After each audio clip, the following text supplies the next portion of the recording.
What is with the controversy surrounding the movie Turning Red? I really don't get it. I watched this movie before the negative reviews came out, and I honestly thought it was super relatable and adorable. Spoiler alert for those who haven't seen the movie, but basically there are a whole ton of parents taking issue with a lot of things in this movie. Mainly Mei-Mei, who is labeled as irritatingly obnoxious and exhausting, according to some. And I really despise reviewers stating this because that's the point. That's the whole point. Mei is 13, and that age can sometimes, for most kids, be super hard to navigate. I'm not saying there are no 13-year-olds who aren't completely cringe, but I don't think I've met many who weren't, and that includes myself when I was 13. So what do you think? And who should I draw next from Turning Red? Why did Mei-Lin's mom hate Miriam so much? I can't really understand it. Nothing Miriam does is really weird or worthy of it. I mean, at least in comparison to, say, May's other friend Abby, whose incredibly energetic personality is definitely something that, say, my own mom would find overwhelming. And it's not that I can't relate. Trust me, I've had plenty of close friends growing up that my mom never liked. For instance, I had a goth friend once that my mom really thought was going to turn me into a pierced, tattooed, heavy makeup wearing devil worshiper. But Miriam never gives off any vibes that could cause a mom to be distressed, in my opinion. But maybe out of all her friends, Mei was closest to Mir, and perhaps Ming felt Mei-Mei was growing too close to Miriam and pulling away from her. What do you think? And who should I draw next from Turning Red? I'm 100% here for the absolute chaotic energy Abby has from Turning Red. The girl is wild in the best of ways, and every time she was on screen, there was never a moment that was dull with her. Her expressions were big and loud and cute, and she just strikes me as someone who's kind of super passionate. And it definitely seems like she resonated with you all too, because I got tons of comments across TikTok, Insta, and YouTube asking for her next, so here she is. I definitely wanted to make sure her gremlin energy showed through in her expression,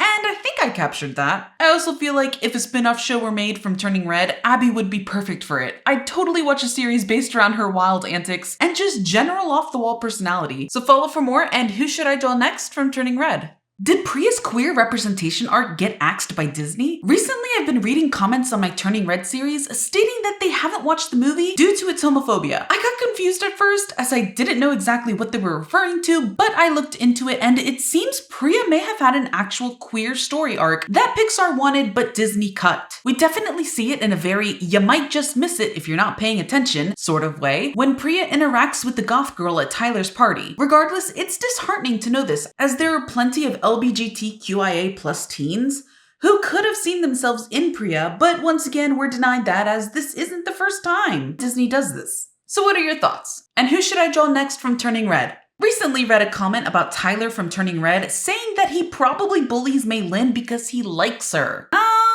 I don't know about that. Actually, I'm pretty positive that that's not the case, and I'm proud that Pixar didn't go that route because I've always hated the idea that a boy bullies a girl that they like because they want to be noticed by her. I've never cared for the idea that people hurt the ones they like. Not saying it doesn't happen, it does, but I don't think it should be normalized. One thing that did kind of bother me was how quickly he was accepted into May's friendship group the minute they saw him at the concert. This is just my own personal thing though. Like, I wish Tyler had given a proper apology to Mei-Lin for how much of a jerkwad he was, but they sorted it out regardless. Who should I draw next from Turning Red? I'm just gonna say it. The movie Turning Red is a giant metaphor for periods. That said, I don't think that's the only focus on the movie, and it's wild that that's one of the only takeaways some people have with this film. Yes, it's a huge change, but I think what I'm bothered by the most is the fact that many feel that this movie is very alienating to people because not everyone can relate to getting periods, which is fine, but it's crazy to think that not everyone can relate to puberty in general